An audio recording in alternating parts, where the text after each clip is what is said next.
আসসালামু আলাইকুম। এখানে আমি পাঁচমিশালি শাক নিয়েছি, অনেকগুলা শাক। এখন যে সিজন, সরিষা খেতে আলু খেতে অনেক প্রচুর পরিমাণে শাক পাওয়া যায়। বত্তুয়া শাক, তারপরে আরও অনেক বিভিন্ন রকমের শাক আছে। এখানে সব মিলিয়ে অনেক রকমের শাক রান্না করলে খুবই ভালো লাগে। নিরামিষ এই তরকারিটা রসুন দিয়ে বেশি করে রান্না করলে অনেক বেশি ভালো লাগে। সবগুলো শাক আমি এখন ভালো করে পরিষ্কার করে বেছে নেব। কোনো ময়লা টয়লা থাকলে ফেলে দিয়ে শাকগুলি ভালো করে পরিষ্কার করে ধুয়ে তারপর আমি রান্না করব।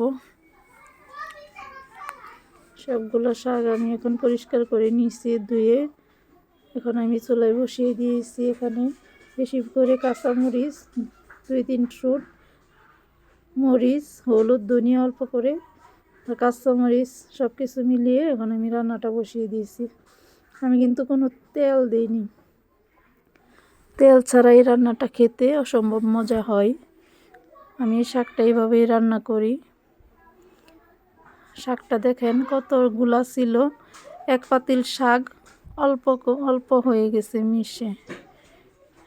এখন আমি এই পর্যায়ে যখন শাকটা অর্ধেক হয়ে যাবে তখন আমি রসুন আর পেঁয়াজ থেতো করে তারপর আমি দিয়ে দিয়েছি। এখন শাকটা দিয়ে রসুন আর পেঁয়াজ থেতো করা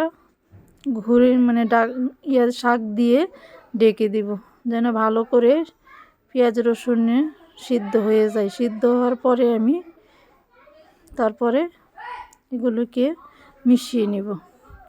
এই যে সিদ্ধ হয়ে গেছে, অন্যরকম একটা ঘ্রাণ ছড়াইছে রসুন পেঁয়াজের। তখন আমি এগুলিকে মিশিয়ে ভালো করে ভেঙে দিব। আলুগুলি ভেঙে দিব, শাকগুলি একদম ফ্রেশ করে ভেঙে দিচ্ছি। কাঁচামরিচ, আলু, শাক সবগুলি একসাথে এভাবে থেতো করে নিলে মানে অনেক বেশি টেস্টি হয়। এই শাকটা খেতে অসম্ভব মজা লাগে। তেল ছাড়া এরকম নিরামিষ শাক খুবই ভালো লাগে খেতে। শাকটা একদম শুকনা হয়ে গেছে, এরকম করে আমি শাকটাকে মিশিয়ে নিয়েছি, ভর্তার মতো করে নিয়েছি। এই শাকটা গরম ভাতের সাথে কাঁচামরিচ দিয়ে খেতে খুবই মজা লাগে। অসম্ভব সুন্দর এই শাকটা, খুবই লোভনীয় হয়েছে। এই শাক দিয়ে ভাত খেলে আর অন্য কিছু লাগে না। আলহামদুলিল্লাহ।